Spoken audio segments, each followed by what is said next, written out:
barin a son son che pate tang du ji rit nong ching di ha cha ke kan nim so ki ro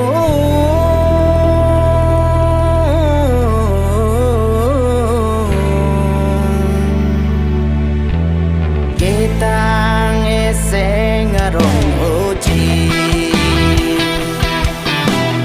ke tang e seng rong ho chi la si kar diri son in sorong a je an che lo dun ra brap nang kang mon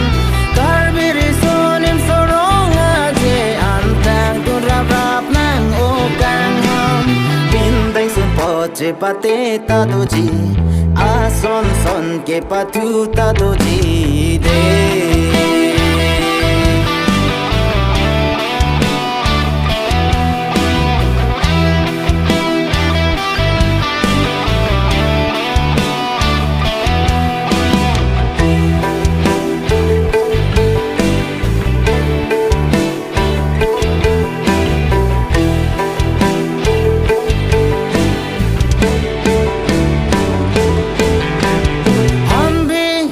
pensan suri kache santa doji